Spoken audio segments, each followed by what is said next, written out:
یہ پیغام میں اس لیے دے رہا ہوں، نوجوان نسل ہے، یاد رکھ لیجئے ہمارا نعرہ کیا ہے؟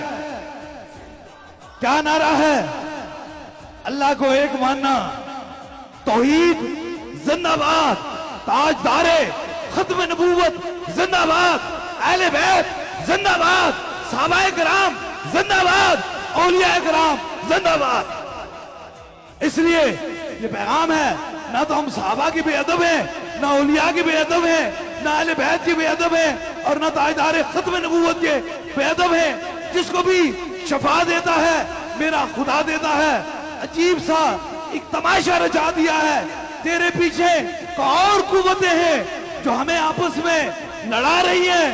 دیکھو ذرا گھر کی دہلیز سے باہر جا کے دیکھو کہ تاجدار ختم نبوت کے جو منکر ہیں، جو جھوٹے نبی کے پیروکار ہیں، دیکھو کہ اس سال میں انہوں نے 2,63,000 بندے کو اپنے حلقے احباب میں داخل کیا اور ہمیں آپس میں لڑا دیا۔ یہ کہاں کی تم بات کرتے ہو؟ کس جگہ کی بات کرتے ہو؟ اس لیے اگر تم حضور کے دین کو یا حضور کی دین کو پھیلانا چاہتے ہو تو سب سے پہلے تاجدار ختم نبوت پہ پہرا دو۔ تم تو اپنے گھر کی دہلیز کے اندر بیٹھ کر بھی یہ ڈرتے ہو، ختم نبوت کا جھنڈا گھر پہ بھی نہیں لگا سکتے ہو۔ ہمیں کیا تم کہو گے؟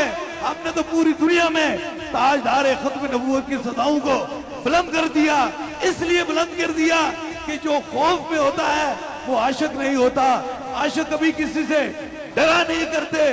اور دوسرا پیغام دیکھیں، اگر تم حسینی ہو تب بھی تمہارے لیے یہی پیغام ہے، اگر تم صدیقی ہو پھر بھی تمہارے لیے یہی پیغام ہے۔ کیا پیغام ہے؟ سیدنا صدیق اکبر نے اس مسلم قذاب کا سر اس لیے تن سے جدا کر دیا تھا کہ وہ نبی کے مقابلے میں آیا تھا، حضور کی ختم نبوت کے مقابلے میں آیا تھا۔ حسین پاک نے کرب و بلا میں اپنے پورے خاندان کو اس لیے رائے خدا شہادت ان کو نصیب ہوئی تھی، یہ پورا خاندان رب کی رضا کی خاطر کٹا دیا تھا کہ یزید بھی ختم نبوت کے سامنے آیا تھا۔ اس لیے تم اگر حسینی ہو تب بھی ختم نبوت کے سپاہی بن جاؤ، تم صدیقی ہو تب بھی ختم نبوت کے سپاہی بن جاؤ۔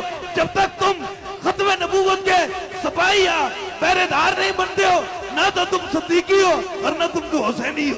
کبھی صدیقیوں نے ختم نبوت سے پیچھے ہٹے اور نہ کبھی حسینی پیچھے ہٹے۔ اس لیے ہٹتا وہی ہے جو درمیان کا راستہ اختیار کرتا ہے، اور درمیان کا راستہ وہی اختیار کرتا ہے جس کے دل کے اندر منافقت ہوتی